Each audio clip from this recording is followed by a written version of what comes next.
Spacefarer.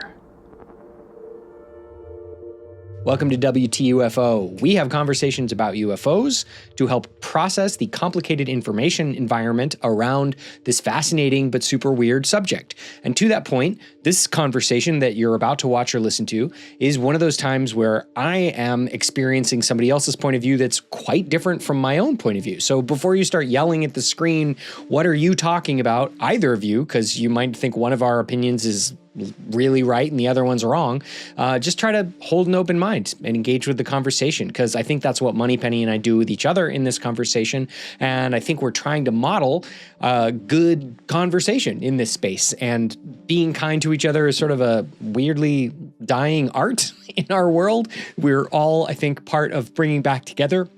And specifically within the UFO community, I think we could do a little bit better about being nice to each other and trying to approach each other's points of view with good faith and curiosity and a little bit of humility. So with that, I had fun. I hope you enjoy this episode. Thank you very much to Moneypenny for joining us. What the UFO? I'm here with Moneypenny. Moneypenny, it's great to meet you. Hello. Thank you so much for joining me. I'm excited to talk with you. Me too. I'm kind of daunted because you're tall, handsome, and full of beautiful hair. Oh, come off it. That's very sweet of you. Well, you're beautiful and mysterious. And we discussed offline here. We're shooting a little bit of a Halloween episode in that we both got slightly spooky vibes. And we might go into some spooky territory tonight if you feel like doing that. Probably will. So setting the table a little bit, we don't know each other. We've just basically met on X fairly recently, and we're both interested in UFOs. So this is going to be kind of a blank slate conversation. I'm just like really curious about your interest in the topic, and I figure we might find some interesting places to go. So would you like to start by just introing us with what got you into it and what you're thinking about now? Sure. Now, what got me into it is quite an embarrassing confession, because it's actually Ross Coulthard. And there's a story between me and Ross Coulthard, as you may or may not know. But many years ago, probably during COVID, I don't know, 2020, 2021, possibly, might have been a bit earlier, I was listening to the radio and an interview came on with this Australian former journalist author who'd written a book about UFOs. And I'd sort of not even really thought about UFOs before. I'd sort of dismissed it as, some wild, crazy fantasy thing. And I was listening to it, and he was bringing forward this amazing evidential stuff, let's say, stuff that I could believe that was credible. And from there, I bought his book, In Plain Sight, and I got really absorbed in his book, and that's how I got into it. That's how I got into the whole sector, really. Yeah. Cool. That's a good 101 book. People are looking for a vector. Have you read it? Yeah. Yes. Yeah. It was one of the probably first 5 books that I read about the subject, up there with like Leslie Kane's Generals, Pilots, Government Officials Go on the Record. I think hers is maybe a little more organized. I found myself kind of gasping for breath at the end of Ross's book, like, and this, and this, and this, and there are bases, and the government knows about it, and I was just sort of spinning off at the that's a bit how he is when he presents as well, doesn't he? He's quite intense, and he's a bit of a, we call it Marmite in the UK. I don't know if you have Marmite where you are, but Marmite means that you're either loved or hated, and there's not much in the middle. I have been unfortunate enough to experience the flavor of Marmite, and I'm in the not such a huge fan myself. Are you a fan? Are you a Marmite enthusiast? Yeah. Okay, excuse me. I apologize. For those at home, it's kind of like a salty veggie spread. Is that how you would describe it? Yeah, it's a big B12 sauce for vegetarians like myself, but it is a sharp, quite a bitter taste to it. Yeah. It is acquired. Yeah. Like if Nutella were savory, sort of, but with a smack in the mouth quality too. So you kind of famously recently put Coulthard on the spot a little bit because you did some research about this building that he's mentioned housing a UFO, and you made kind of like a splashy claim to have come up with some really good candidates for this place. Is that right? I actually didn't follow this very closely. I'm like summarizing from AI and from like sort of soft focus awareness of the UFO community. But how would you describe that interaction? So this came about because I watch a lot of YouTube channels about UFOs to find out what's going on generally. And so I now know some of the main personalities in it. And I sort of, get to like some of them, and I'm a bit sure of some of them. Anyway, I saw an interview with Ross Coulthard and Jesse Michaels. Now, I love Jesse Michaels. I think he's brilliant. And in this interview, Ross Coulthard had a bit of a dig at Jesse Michaels, not very nice at all. I thought, ooh, that's not very nice. And they were talking in that interview about this UFO that was too big to move.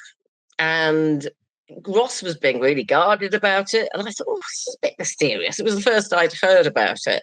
So I went on and researched a bit and discovered this was something that Ross had first mentioned about 2 years ago when he was in England, when he was a little bit squiffy and had a little bit too much to drink, and he was being interviewed by a journalist here in the UK. And I was thinking, ooh, the signs are here. I'm really meant to go and investigate this. Anyway, so I basically found out that a lot of people are quite wound up by Ross Coulthard making these little sort of dangling a little carrot saying, but I can't tell you, it's too secret. And of course, I'm, sworn to silence. Now, in a journalistic capacity, because obviously I used to be a journalist myself, I totally respect that you've got to protect your sources. But I think Ross sometimes goes a little bit too far and makes it as though I'm far too important and I've got these important people and I'm, really important. So I can't tell you little people down there what exactly is going on. So I started researching. Sure enough, long story short, I discovered a very, very large UFO report that I couldn't find any mention of on most of the big accounts on X, that would normally report on these things, that was at a really secret military base. And that military base was not just an ordinary security military base, it was a military base that had basically been going through construction for years and years and years, and had built a vast underground skiff area with 26 skiffs in it. If people are listening, they probably know, but a skiff is secret squirrel secret. And this place was also nuclear. Its whole focus was to do with nuclear military. Now, you know about the correlation between nuclear and UFOs. So as I started to discover this stuff, I then discovered because Ross was talking about something that was too big to move, and I started to look at the calculations. I looked first at the architecture of this building that was being built for this new, advanced military base. And I looked at the constructors that have been working on it and the materials like special electromagnetic protection and reinforcement for gamma radiation and nuclear seepage. And all these things were saying big UFO. Sure enough, I came across I think it was described as 600 to 800, about a 700-foot big triangular UFO Newfork report. Bang, it was actually there.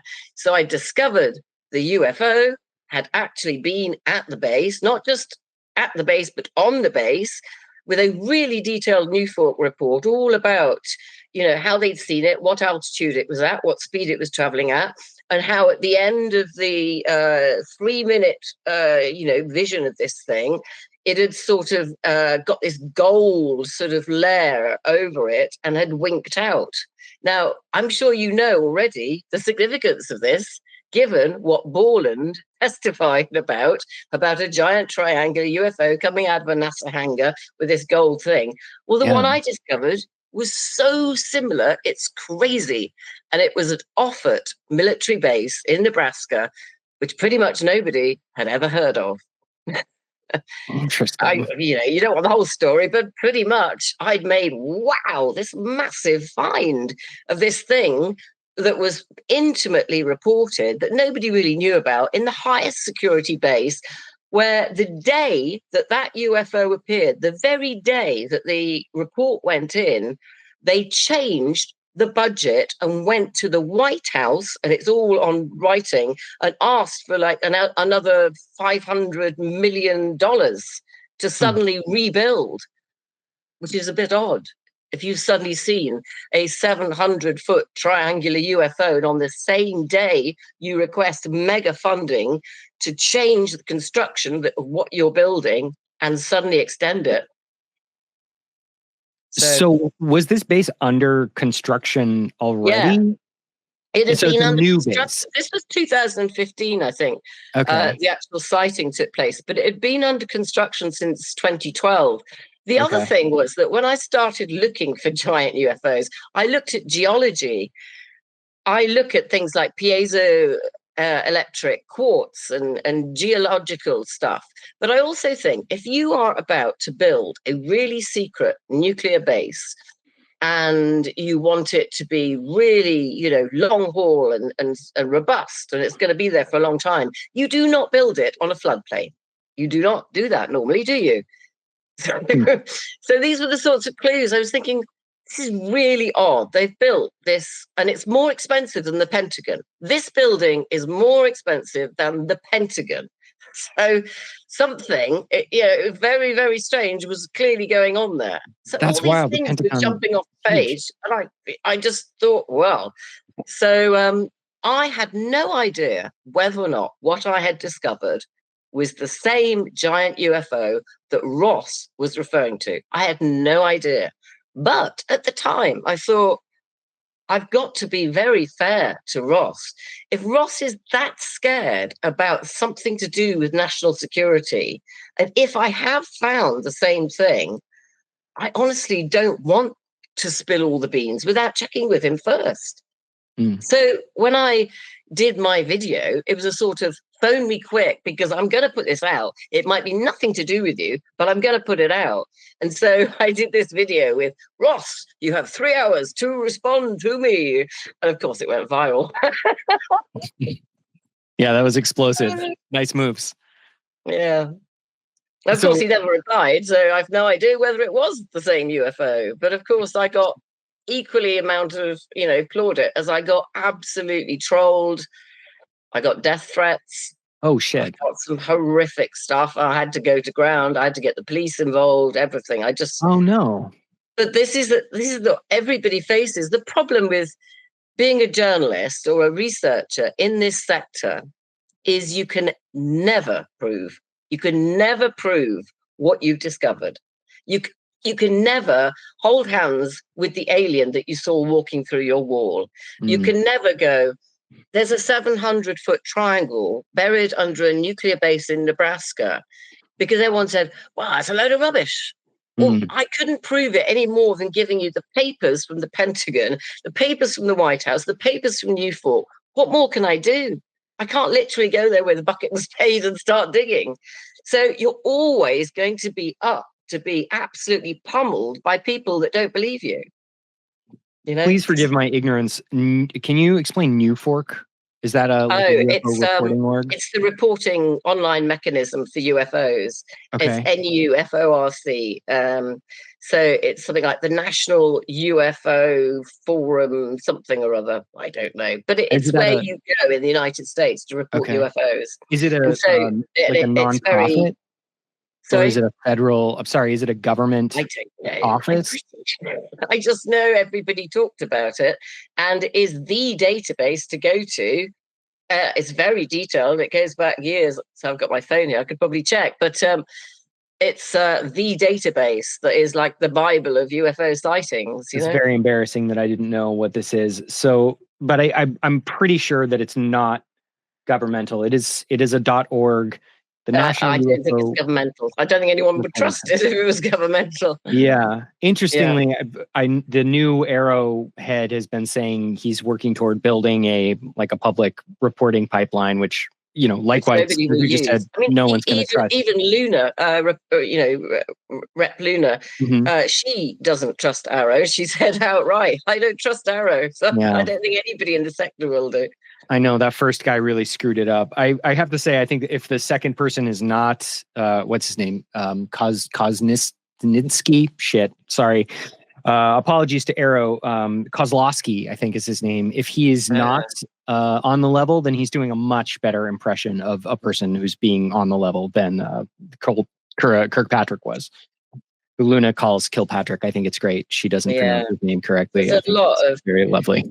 One of these things about the sector is the personalities, the people in it. You've got to know all these people, So not only when I was British and I came onto X and started to look for UFO chat and stuff, and I found the sort of groupings, you've then got to find out who's David Grush, who's Louis Elizondo, who's this, who's that, who's this, and you've got to know everything intimately about them. And you know, it's a lot of learning to do. Yeah, I actually want to ask you about this, like engaging with this complicated space, because it's a challenging information environment. There's a lot of sort of like crazy stuff out here. Yeah. Some of it's believable, some of it's really weird. I've been doing this for a couple years and I didn't know what New Fork was off the top of my head. Like that's embarrassing for me. Yeah, but it's not embarrassing. There's always something. I hear people talk about something and I go, I don't know anything about that. So, why do you not know about that? Right. So we all have to kind of give each other grace for it. Yeah. And then likewise, when you're telling other people about it who don't know anything about it, you have to like tell the entire story. There's so much information to get to just onboard people into the subject to begin with. So I wanted to ask if you have kind of like a shorthand way of navigating this challenging information environment. How do you approach it as a former journalist, or would you consider yourself like an independent journalist today?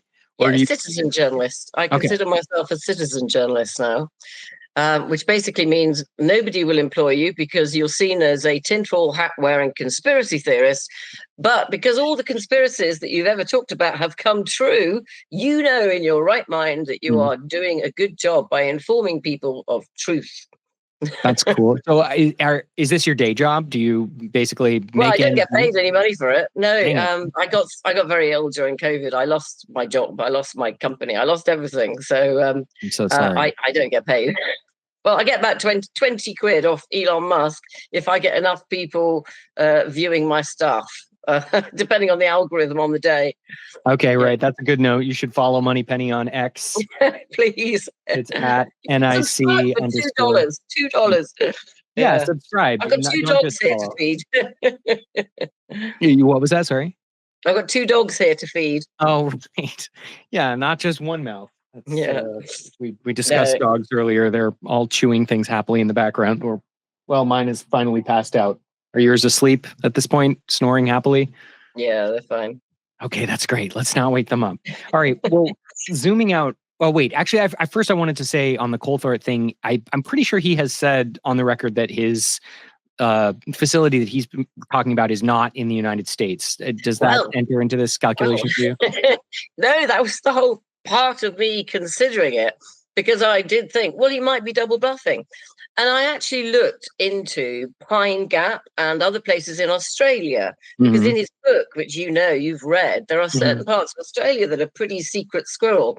And there's obviously a link there to this sort of tripartite military grouping between the UK, Australia, and the United States.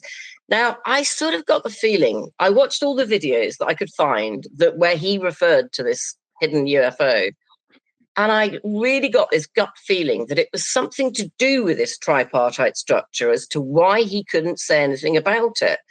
So I didn't deny the United States when I started looking. And I still, when I found Offit and I found that 700-foot triangle, thought he could just be covering. He could be covering. We don't know, So the thing is, I didn't know. But then, of course, when my video went out, Stephen Greer hopped in with his South Korea, his South Korean one. Do you know about this? I've heard South Korea floated as a possible location. There is potentially. There's a big sort of circular dome type thing, half buried in the ground in Korea. Okay. And there's potentially also another triangle that I talked about a lot in South Wales that I then went on to do an investigation of. So there are 3 or 4 fairly substantial big objects, too big to move. Yeah. I wonder if we'll ever find out from Ross which one he's referring to. I don't know. Well, another thing that occurs to me is you're describing in this 2012 report an object, or was the sighting in 2015, but the building 2015, the Offit one was, yeah. So you're describing a sighting of a thing that was flying, and it could be the case that if Ross is correct, and maybe Greer is correct that there are these big bases built around underground UFOs, it may be that those things don't get out anymore, like at all. It could be that they're just buried underground and we're studying them. I agree, because there is a fascinating interview done as a podcast with 6 scientists, one of which is Hal Puthoff and one of which is Richard Van Durek. And it was done at the end of December 2024. And in that interview, particularly Richard Van Durek, who I think is formerly DARPA, talks very openly about working on craft and the problems they're having with employees getting sickness, particularly sort of radiation type sickness. Oh, no. So, nausea, skin sort of burning type things, all those things. So, I mean, it is highly likely if they have a big craft, which I believe they could have in Wales and they could have in Offord, and they may have in other parts of the world. They probably have more than one. That's certainly what, Grash and other testimonies have indicated. Then I think once they've got it, they're probably going to keep it in one place. Although Jason Sands, when he was being interviewed by Joe Rogan, said that the alien that he bumped into on his military base asked for some tritium, which is the fuel source of the atomic power that powers the craft. So maybe that alien got some tritium in the local supermarket and then flew back off again. Who knows? Interesting. People should check out that Sands Rogan interview, and they should check out this Puthoff interview. What was that guy's name? Richard Van Durek. Van Durek. That's interesting. He's new to me. He's amazingly open. If you're watching or listening and you haven't grabbed that the podcast, I mean, that is on my profile on X, but cool. Yeah, you want to grab it, because Hal Puthoff reinforces what Richard Van Durek says, and they are incredibly open about working on craft and working on propulsion mechanisms and all this stuff. It's very open, yeah. So I'd love to move into your view of the big picture situation. And as a way in, want to ask first, does your research and your source work suggest to you that we probably have some reverse engineered craft that are doing UFO type things? This is where I'm going to disappoint you. Okay. Great. I am somebody who's completely driven by logic, evidence, and common sense.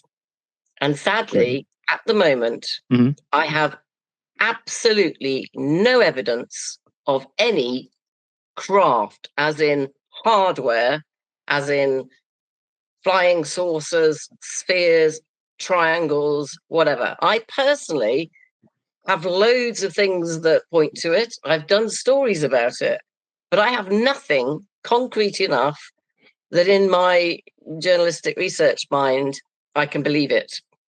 Interesting. The only thing I absolutely 100% believe in are plasmates, the plasma entities, which I'm sure we'll get on to.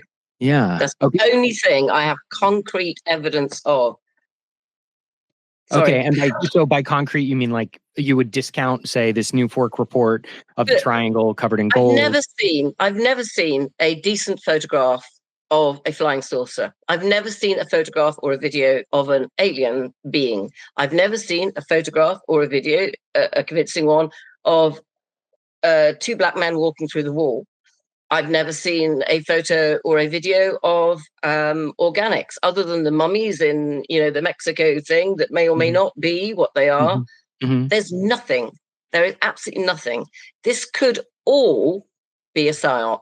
It could all be, since the end of the Second World War, 1940s. We know, Operation Blue, Paperclip, all those operations that were going on. All of this, all of the people involved. We know there's lots of intel agents that have told, Rick Doty's, whole documentary. He came in as an intel agent to mislead deliberately. That was his job. And he's not the only one. So it might all be psyop. It might all be psyop. So I've got to say, at the moment, no, I that's don't great. believe in any firm aliens or alien ships, because I haven't seen them. Well, that's a good place to start. is like as skeptical as one can be, basically, and as Yeah. careful as possible. Then this is also an answer to the question earlier about like how you approach this complicated information environment with rigorous skepticism sounds like part of the answer. But I wanted to ask, how do you feel about some of the photographs that we haven't been able to demonstrate, like the provenance of conclusively, but still look really weird? I'm thinking of like the Calvine photo, or like I really like this McMinnville, Oregon one. But there are probably like 12, 20, 50 of these pictures that look really weird. We just don't know for sure what they are. Yeah. And I believe all of those could be plasma entities. So Okay, great. Let's talk about plasma. even if you look at my X profile today, you will see a chronological list going back from 1947 all the way through to the current day, where we take all the biggest UFO and weird sightings, from things like Roswell, the Alden Lights, all these things that we can all list off. And we say, can it be a plasma entity? Yes, no, all the way down.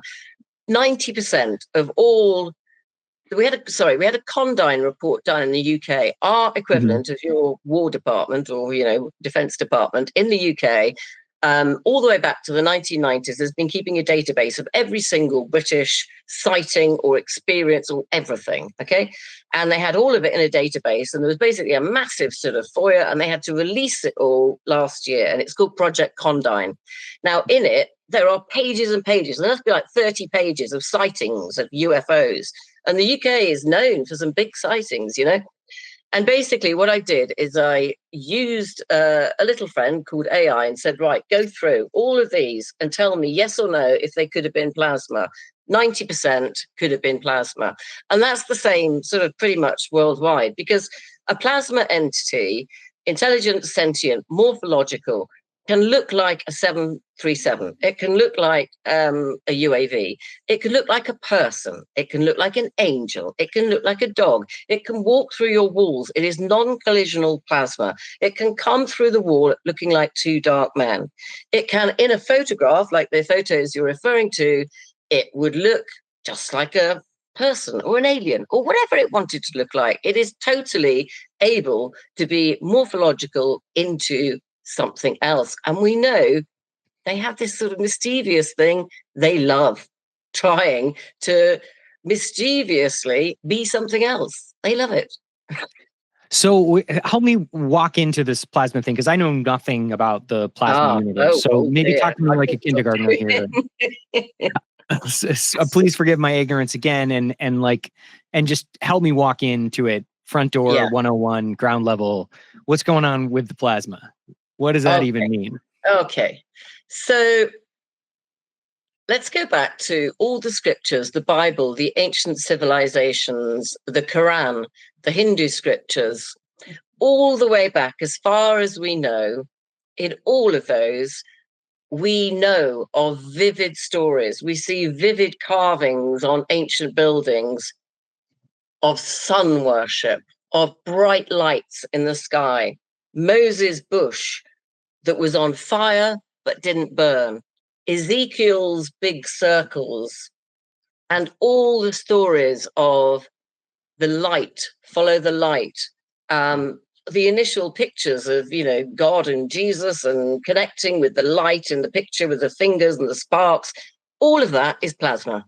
All of it is plasma. So plasma, if you light a flame, that is plasma.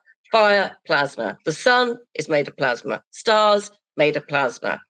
All of plasma is, technically, you're taught at school, fourth state of matter. Very, very volatile. Basically atoms that kick off electrons and become ionized gases. And then ionized gas would normally be all over the place and difficult to control. But plasma orbs, or plasma entities, as they can be, basically have like a magnetic circular membrane. Think of a cell membrane in your body. Your cell membrane, you come from one cell. You were one cell. And when the sperm went through into the ovum, it crosses through a membrane. So every plasma entity has a magnetic repellent sort of membrane around the ionization. But also in the plasma entity, you have particles. These things are called complex, dusty plasma. And the particles inside them can be anything that's picked up across the cosmos. So it could be metal, it could be aluminium, it could be iron, it could be a bit of Mars, a bit of Venus, a bit of Saturn. Plasma is in 99% of everything on Earth, in the atmosphere, is plasma. Everything is plasma. Yeah. So when we look at something like a lightning bolt or a ball lightning, they are plasma. But what we didn't realize until many, many years ago, and what we realized because NASA had to release it under a FOIA at the beginning of this year, is that these plasma objects are totally covering the whole of the Earth and through the upper layers of our atmosphere since as far back as the Bible and the Quran and whatever. There's thousands of these that are normally like orbs. They're normally spherical when you see them, but they can change and morph. They flash green and red lights. They can make beautiful displays. They fly in formation. They do sort of tricks in formation. They replicate in front of you. A red one will give off 3 green ones coming out of it. They are able to, they're intelligent. They're self-organizing. They're sentient. They eat or feed on something called electromagnetic energy, which mainly comes from the sun. And NASA revealed and unleashed all these videos and papers that showed they also have a neural network, a genetic neural network that is, we call it double helix. It's part of the genetic structure in the same way as RNA and DNA. And this complex neural network and genetic structure effectively gives rise to life. They can create life.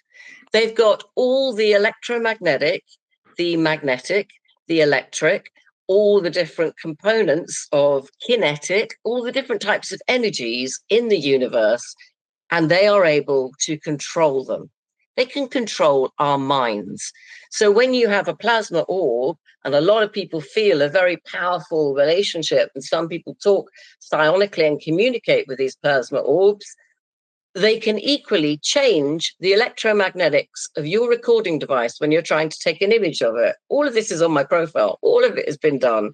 And you can have an electromagnetic change to your brain that will wipe your memory or make you think completely differently. It can even change your physiology. It can change the way the organs are working. Mostly, and we know in scientific experiments, plasma heals. It is a healing thing. And the bottom line is, they're angels. We started off by talking about the Bible. I didn't come up with angels, I must admit. A guy called Chris Bledsoe. Have you heard of Chris Bledsoe? Yes. Right. So this is Chris Bledsoe's bit. Chris Bledsoe has had a dynamic, fascinating relationship with plasma going back years and years through some traumatic experiences. And he very much talks about them as angels. He also talks about this lady in white coming out and communicating with him. All of that is plasma. That's all plasma. Have you heard of this now? Are you understanding it now? Yeah, no, I definitely read So, UFO New Jersey, November last year, 90% of those original things in the sky, in my opinion, in all this stuff that I've been able to research, were plasma. They are plasma entities that have their own intelligence, their own sentience. They play games. They will replicate. There are 4 different tribes of them. There's grazers, there's divers. When you see the videos from NASA, NASA shows you how they operate in groups, and they go off, and some of them feed, and some of them dive, and some of them hunt. And they are a living species that is far more intelligent than us, that holds more data, than 6 times more data than a quantum computer. They are these fantastically energetic, intelligent beings that are potentially angels, that literally have these powers to heal, these powers to communicate. I've got a video on my profile of me communicating with one, where I'm talking to this big plasma orb, and I'm asking it to change shape and do tricks and change color, and it does it.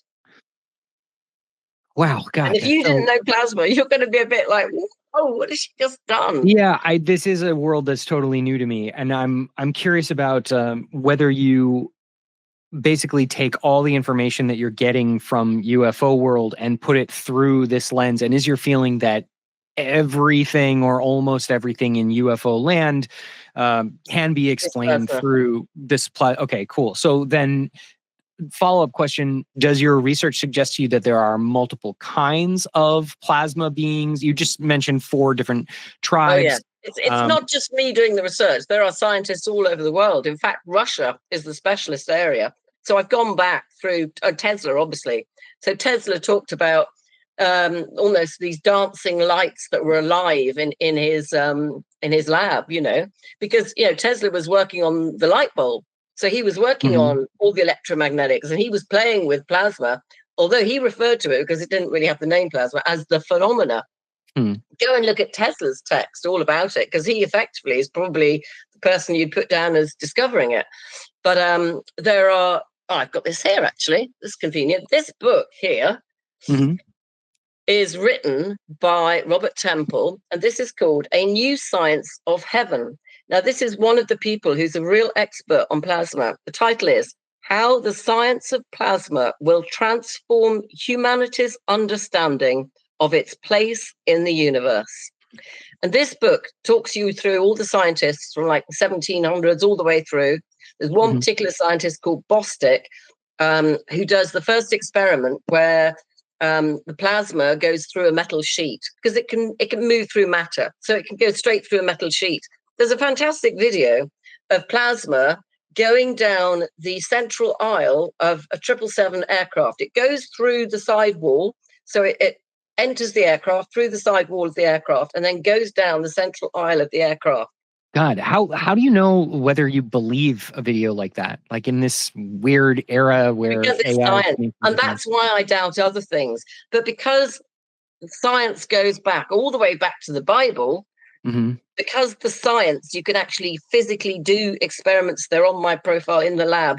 You can actually have a logic and a science that is actually replicable. And come on, everybody saw those things in the sky in New Jersey. It's proof. For me, it's the most proof I'm going to get of anything.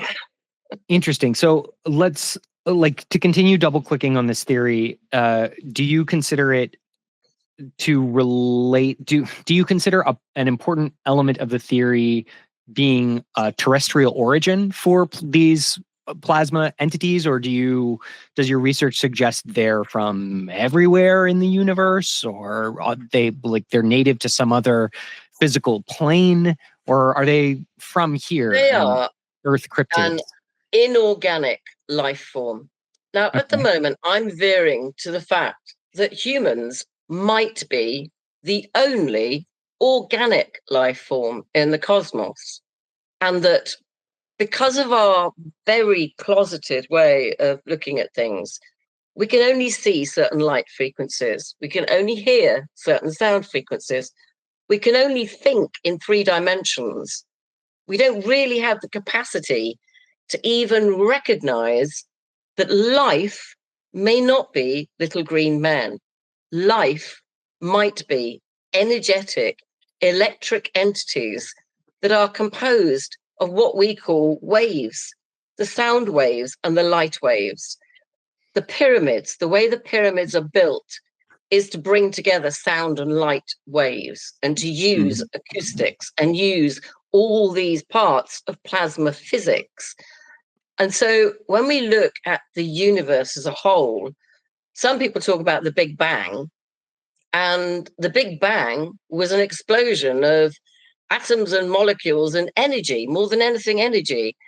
So when we look at something like plasma, which is effectively lots and lots of energy in a uniquely entwined unit that has developed its own neural network and genetic network, it seems to me very plausible that that inorganic plasma entity that we know predates even the Bible, predates humanity, gave rise to humanity, gave rise to all organic life, and created Earth. And in fact, in this book, it tells you how it probably created Earth, which is all to do with the dust in a dusty plasma is basically all these different elements of iron, aluminium, whatever it might be, and molecules, and all these different bits of carbon and hydrogen and oxygen and all the things that make up our body.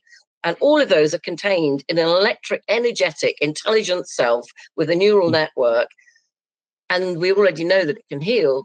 I mean, every crystal that everybody wears is plasma, a plasma crystal. That's where the healing of crystals comes from. They're plasma. Okay, can you help me draw some lines around this concept that will help me understand it, hold it in my head a little more clearly? Because I'm really feeling embarrassed that you didn't know. My nickname is the Plasma Princess on X. And it does say you're a plasma expert. That's your plasma phenomena expert is the first line of your X profile. So I appreciate you taking me to kindergarten here, and I also just I have to say for people listening that I don't know how I feel about any of this. To be totally honest, I'm just I'm walking into it for the first time, and part of what I want to do with this show, part of what I try to do is model how to have conversations in this extremely challenging information environment. So that can be complicated because I want to move toward a state of truth as much as possible. I don't want to be rude to you, but I also want to be honest to you about how this sounds to me, which is it must sound confusing and overwhelming. Woo! Yeah. I mean, something that I'm having a hard time with is when you say most things are plasma, then I'm thinking, well, then how do I limit the concept of plasma? When you just said a crystal is plasma, I have some crystals on my desk. I'm not anti-crystal. It's a plasma crystal. So it's what does that mean? What's the difference between a rock and a plasma? Isn't as you said, plasma a state of matter? Yeah, so plasma is a volatile atom. It's moving around like this, and that is a solid state. So that it's changed its state, but it was formed from plasma. Okay, so would everything be some kind of plasma then by that estimation, or? Well, effectively, yes, because it's energy. Every part of our body has energy. Every cell in our body has a plus or a minus charge, a magnetic charge. Yeah. So when a life is created, we have a cell, and the way that the cell is brought to life is by an ion crossing the membrane. So you get a potassium or a sodium ion crosses the membrane of the cell, and that spark of bioelectricity is the first bit of life. And by crossing that membrane, using an ion, crossing into that cell, the bioelectric spark starts replication. Hey presto, us, humanity, from one cell. You and I both came from one cell. Yeah? Yeah, so amazing. That is, plasma is the energy behind bioelectricity, behind life, behind everything. Okay, well, so then help me draw the line to a crystal. How are both of those things in the same category? And now it's a crystal. It's almost like water becomes ice. Okay, but so then we're leaving this idea of the definition of plasma as being a state of matter, right? Because you just said water and ice; those are two states of matter. Plasma would, in theory, be a third or a fourth. But now you're talking about everything having this unifying quality. Maybe you can see what I'm struggling with is that if everything is this stuff, then how do I? Energy. Everything is energy. Without magnetism, we wouldn't have an atmosphere. We wouldn't, the Earth's magnetic field, if it wasn't there. Right. Without electricity and bioelectricity, there'd be no organisms at all. And that's what plasma is. Plasma is a combination of the electricity, the magnetic, so electromagnetics, and the neural network and the genetics.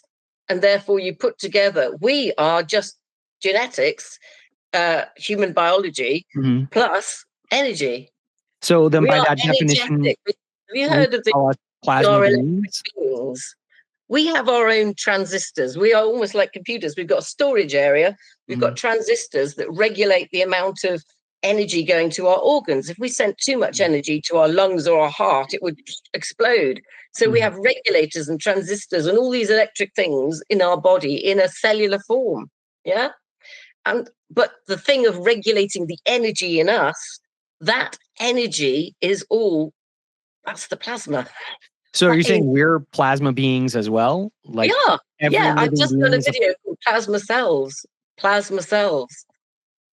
So what I'm struggling with is like if we're saying everything is plasma, then how is it a useful term to say these things are plasma? Like, what does that tell us? If everything is already plasma, like if the crystals and the trees and our dogs and we are plasma, then what these beings in the sky just saying they're plasma, that's like saying they're everything. They're just part of everything. Yeah. So you get loads and loads of different states of plasma. You've got plasma in your television. You've probably got plasma in your, your plasma screen and stuff. Okay, so you've got loads and loads of different types of plasma. But the plasma entity, the plasma life form, which is a non-human intelligent life form, has its own neural network and genetics. And not the plasma in your TV doesn't have that. It's a different type of plasma. So when I say plasma is everything, that's just plasma generically, lots of different types of plasma. Yeah. When I say plasma entity, that is something that has the ability to self-organize, to replicate, to make decisions, to be creative, to be mischievous, to morph into other shapes. Did you see New Jersey? You saw loads of lights in the sky that went red and green, and some of them changed shape and all the rest of it. Yeah, honestly, I still don't know how to feel about New Jersey. There's so many different videos, and we're in this AI world, and I saw a lot of stuff that looked like it could be drones. Or when I sent cool things to my most skeptical, rigorous friends, they said like, "Bro, honestly, this looks like a zoom in of a light source or a plane over a building." And I didn't see anything that I felt like 100% this is anomalous. And I do think that sometimes we can get kind of like caught up in like a mimetic moment. I tend to be pretty open to the idea that people do see like genuinely anomalous stuff. And then I think around that, we also tend to get lots of sightings of things that aren't particularly anomalous. Out of interest, what did you think all those things in the sky were? I think a lot of people were reporting stuff that was normal. I think we probably, there must have been some component of like a military operation. Loads of things. I'm not saying they were all plasma up there. I think it was fascinating. I wouldn't say that they were all normal either. Necessarily. Like, I don't know. I think usually in UFO flaps, you get like a bunch of normal stuff. And then there's like this hardcore of 5%. And then everyone goes to Hobby Lobby and buys a drone and goes, "Oh, I'll go up and have a look what's going on." Sure, right. So there are looky-loos. There was like one really compelling one of a looky-loo drone that went up and then just like crashed out. Its battery fell down because it bumped into some other. So there were, I think, probably secret military tech that we couldn't talk about that was US. I think there may have been foreign military tech. There may have been NHI tech. There may have been lots like hobby drones there. And then I think there was a lot of like misattribution of people like seeing things that they thought were anomalous. Let me just ask you a question. Do you remember people reporting their car lights flashing on and off and the car radios? Do you remember that?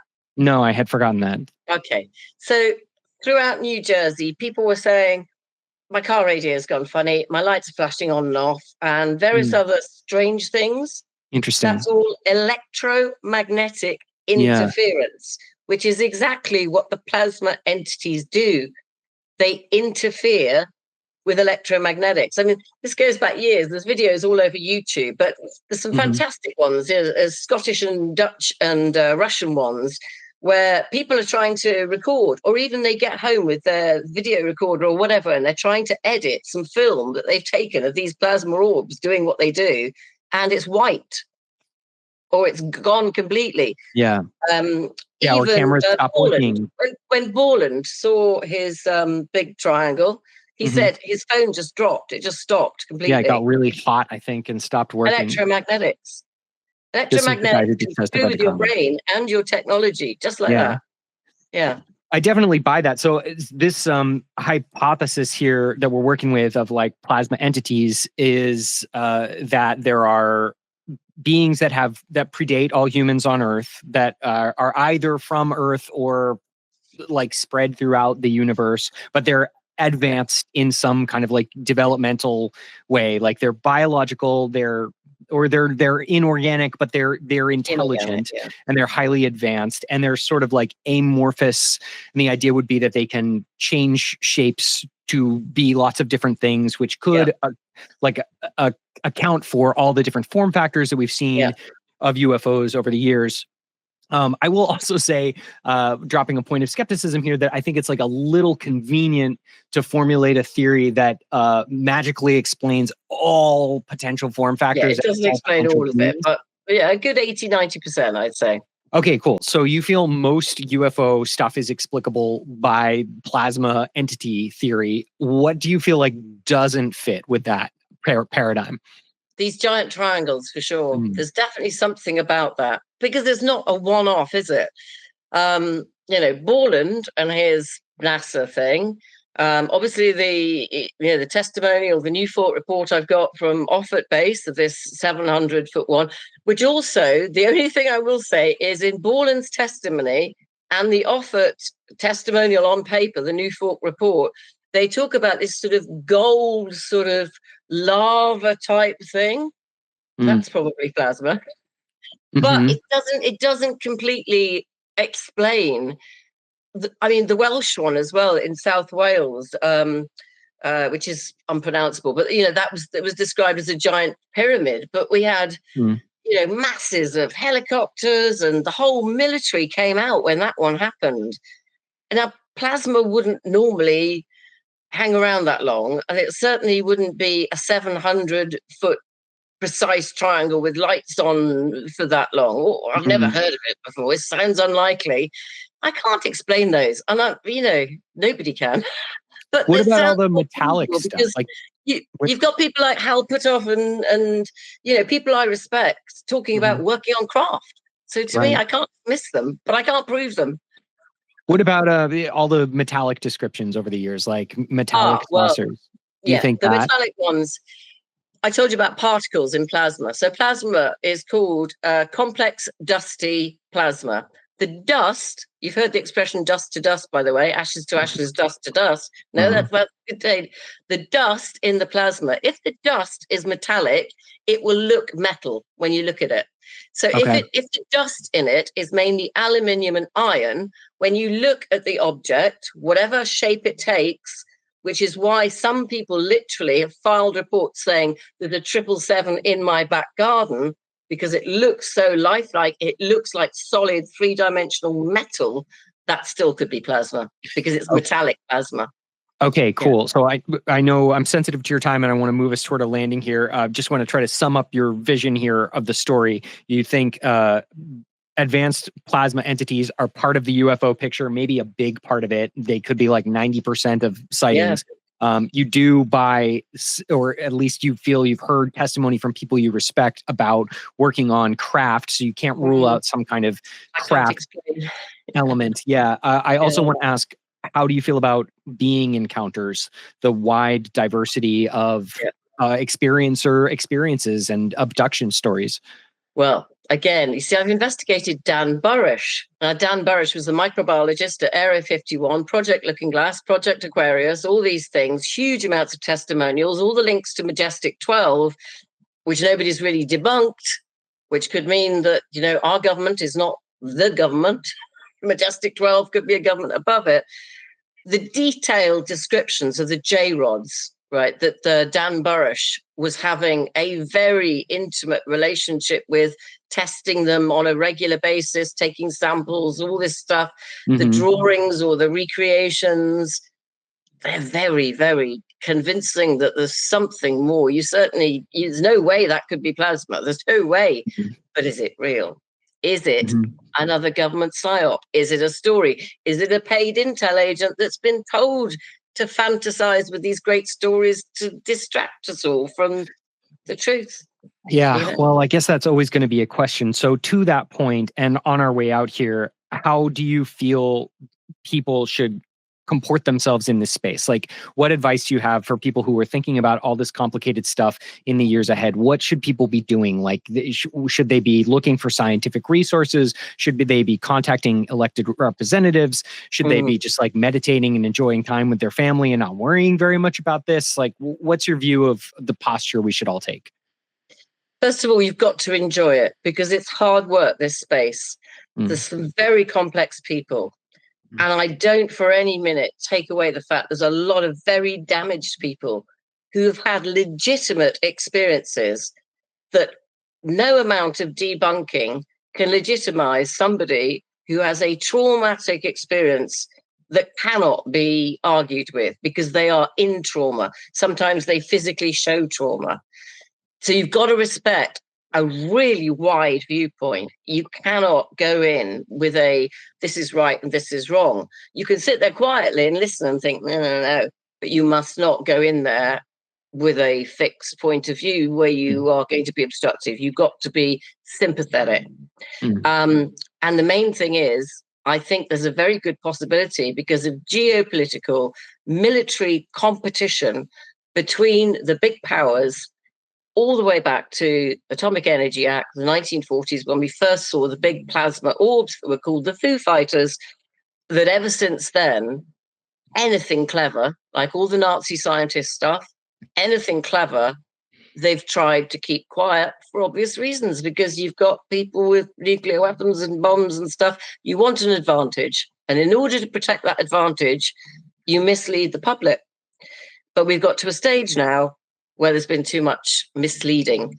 And there's now social media, mobile phones, technology, AI, and people are so close to getting the truth themselves, the government should come out and give us the truth, because there's no point covering it up anymore. Okay, great entree to what I'll make my last question, which is, given where we are now and what we think might be going on, do you think it makes sense for us to try to establish some kind of public communication with plasma entities or other non-human intelligence, whoever's up there messing around with us? Do you think it makes sense to reach out in a way that we can conclusively publicly verify? And I've been noodling on what I think this might look like. Do you have some ideas about what that would want to look like? I'm sort of springboarding off you talking to plasma and recording that. Like, if you were going to use a moment like that to try to convince people, what would you want to design the event to look like such that it could be compelling public evidence? That's a good question. Thank you. And do you think this is a good idea? I think it's already been done. I think there's already been communication with non-human entities of different perhaps types and origins. And I think it's at a cross-border, cross-global level.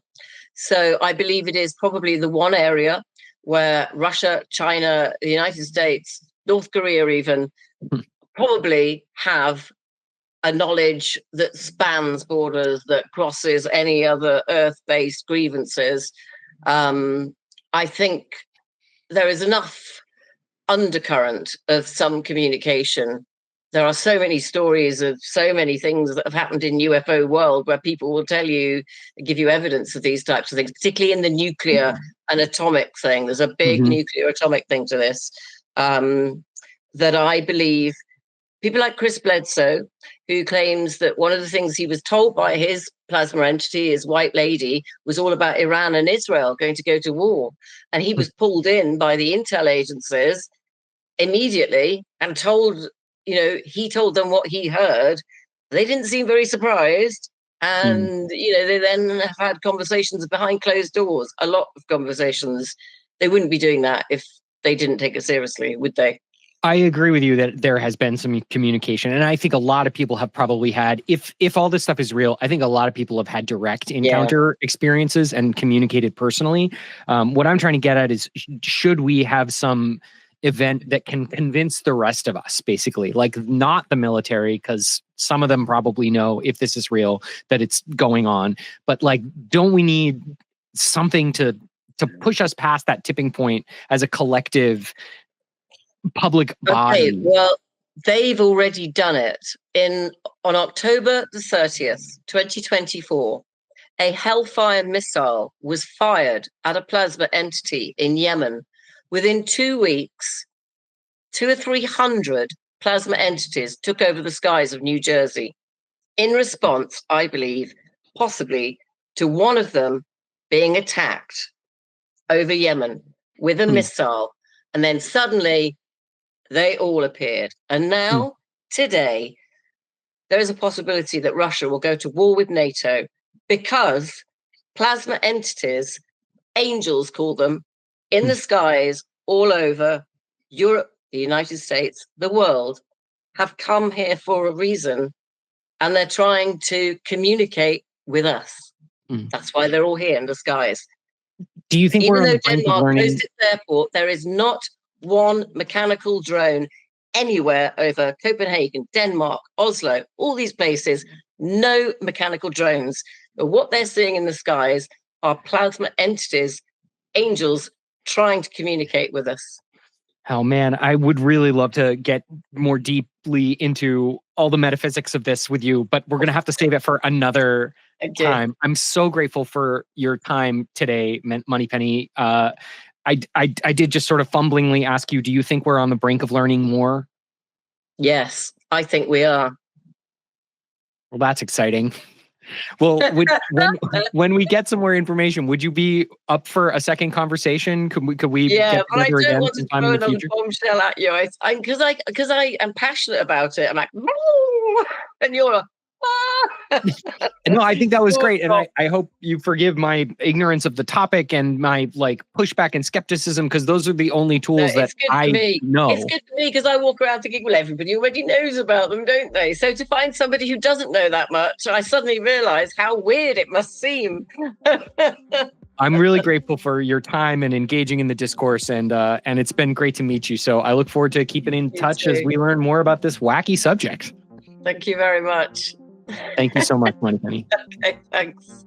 And that's the show. Hope you enjoyed it. Thank you for listening or watching. If you like WTUFO and you want it to keep existing, support us at patreon.com/WTUFO or on YouTube or on Buzzsprout for as little as you want per month.